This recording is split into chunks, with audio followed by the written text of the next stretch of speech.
आनंद सबधानी जी हमारे साथ इस वक्त फोन लाइन पर मौजूद हैं। आप शिक्षा जगत का बहुत बड़ा नाम है और आनंद सबधानी जी अलग अलग जिलों में मध्य प्रदेश के अलग अलग जगहों में कोचिंग संचालित करते हैं और काफ़ी सारे स्टूडेंट्स हैं और काफ़ी समय से वो शिक्षा दे रहे हैं, ज्ञान दे रहे हैं। आनंद सबधानी जी, बहुत स्वागत करती हूँ आपका नादी टीवी पर। जी बहुत बहुत धन्यवाद आपका। सबधानी जी, 12वीं परीक्षा को लेकर हम चर्चा कर रहे हैं। कई राज्यों ने कहा रद्द कर दीजिए, कई राज्यों ने कहा ऑफलाइन करवाइए, कई राज्यों ने कहा लिमिटेड सब्जेक्ट जो चूजी हैं, जो इंपॉर्टेंट हैं, उनके एग्जाम ले लीजिए। कई राज्यों ने कहा वैक्सीनेट हो जाए स्टूडेंट, उसके बाद ही आप एग्जाम लीजिए। और अभी विकास जैन जी जो वरिष्ठ पत्रकार हमारे साथ जुड़े, उन्होंने कहा कि समय है, थर्ड लहर में जाने से पहले हमारे पास समय है, उससे पहले हम बच्चों की परीक्षा करा सकते हैं। तमाम प्रोटोकॉल्स का ध्यान रखते हुए, दूरियां मेंटेन करते हुए, इतने सारे चुनिंदा सेंटर्स ना बनाते हुए, तमाम स्कूलों को, तमाम जो सरकारी कार्यालय हैं उनमें बिठाकर बच्चों के एग्जाम्स अगर दिलवा दिए जाएं तो बहुत इजीली हो जाएगा। आपका मत इस पर क्या है?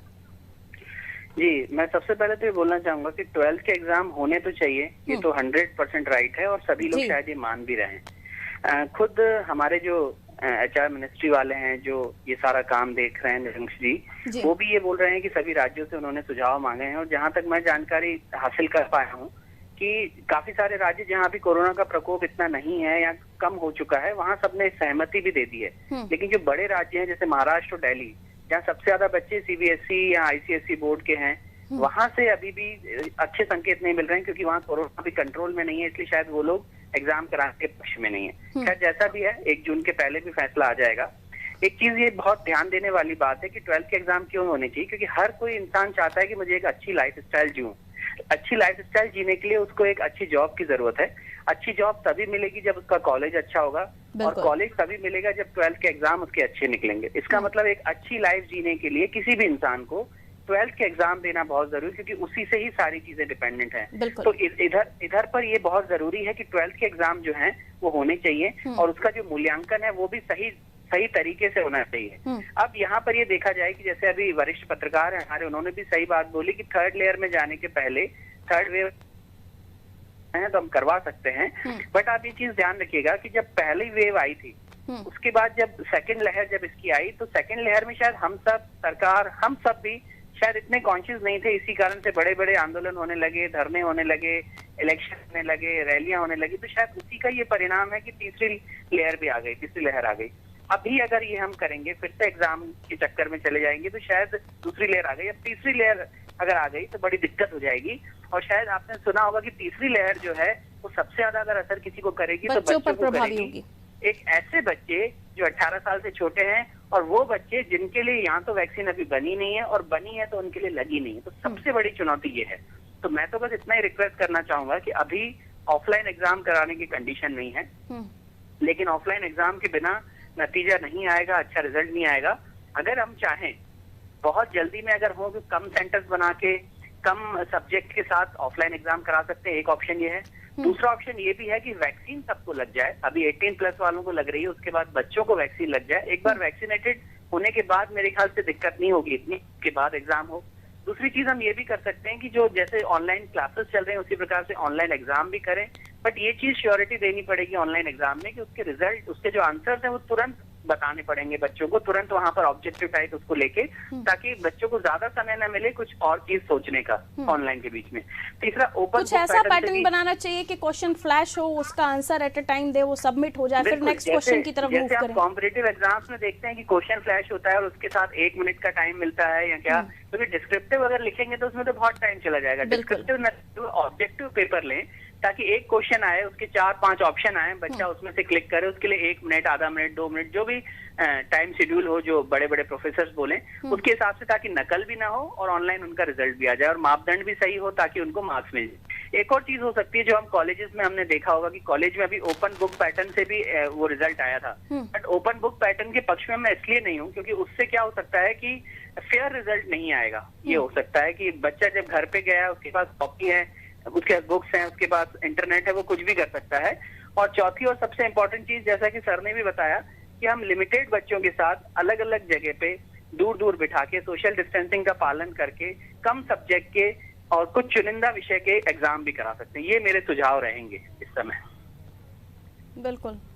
अब आने वाले समय में ये देखना होगा सर कि सरकार क्या निर्णय लेती है। ये तो हम कोशिश कर ही रहे हैं कि आप जो वरिष्ठ हैं उनकी तरफ से जो भी बातें कही जा रही हैं, जो भी जो एडवाइस है वो दी जा रही है, वो हम गवर्नमेंट तक पहुंचा सकें। लेकिन उनका क्या निर्णय होगा, और बहुत ही सोच समझ के, बहुत ही सतर्कता के साथ निर्णय लेना होगा, क्योंकि अब बच्चों का सवाल है और उन बच्चों का सवाल है जो इस पढ़ाव पर हैं, 12वीं कक्षा में है, जिसके बाद वो अपना फ्यूचर डिसाइड करेंगे। और एक अच्छे, जैसे कि आपने भी कहा, एक अच्छे फ्यूचर के लिए उन्हें यहीं से अपना डेवलपमेंट शुरू करना पड़ेगा। लेकिन क्या आपको लगता है, क्योंकि वैक्सीनेशन की बात भी आपने कही, वैक्सीनेशन किस तरह से हो रहा है? अब तो और भी सेकेंड डोज के लिए एक लंबा गैप कह दिया गया है और अभी अवेलेबल भी नहीं है वैक्सीनेशन, जो हकीकत है।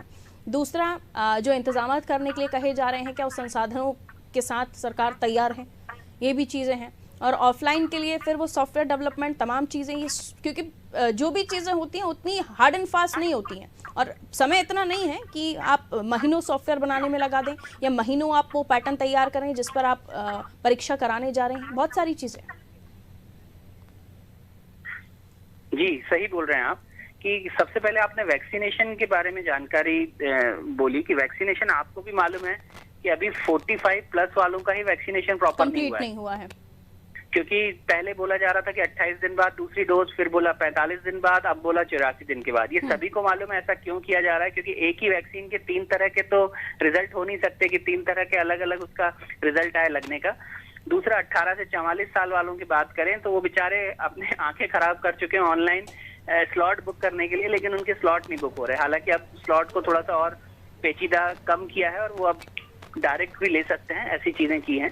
लेकिन अभी भी मुझे ऐसा लग रहा है कि 18 से कम साल के बच्चे जो 12th के एग्जाम देंगे, उनको वैक्सीनेशन में अभी समस्या आ सकती है। उनका समय भी नहीं आया, हो सकता है 2-3 महीने भी उनको लग सकते हैं, इससे ज्यादा भी हो सकता है। दूसरी चीज आपने बोला कि इस समय ऑफलाइन एग्जाम कराने के लिए गवर्नमेंट कितनी रेडी है कि नहीं, ये भी सच्चाई है कि गवर्नमेंट के पास इतने सारे काम है। अगर आप भोपाल के कलेक्टर को देखें या किसी भी शहर के कलेक्टर को देखें, मंत्रियों को देखें, सरकार को देखें, तो बेचारी अभी कोविड कंट्रोल के लिए, वैक्सीनेशन के लिए, उनको इंजेक्शन मुहैया कराने के लिए इतने बिजी हैं कि और किसी काम में उनका ध्यान रहेगा या नहीं रहेगा, इस पे भी डिपेंड करेगा कि वो एग्जाम सुचारू रूप से करा सकते हैं कि नहीं।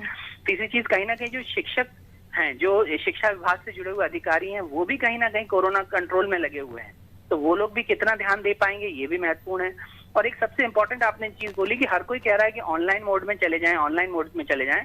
आज भी भारत में 70% ऐसे विद्यार्थी हैं, ऐसे लोग हैं जो ग्रामीण क्षेत्रों में रह रहे हैं, जहां पर इंटरनेट अभी पहुंचा भी नहीं है। अगर हम स्टेट गवर्नमेंट की या सेंट्रल गवर्नमेंट की बात करें, सीबीएसई की, एमपी बोर्ड की बात करें, तो वहां पर वो बेचारे बिना इंटरनेट के किस प्रकार से ऑनलाइन सपोर्ट देंगे, किस प्रकार से ऑनलाइन एग्जाम देंगे। और जो सॉफ्टवेयर बनेगा वो इतना फ्रेंडली होता है कि नहीं, आज तक इनकम टैक्स के सॉफ्टवेयर बनाने में इतने बड़े बड़े चेंजेस होते हैं। आज सॉफ्टवेयर बनता है, अगले साल मालूम चलता है अब दूसरा पोर्टल आ गया, इसमें चेंज आ गया, इसमें करेक्शन आ गया।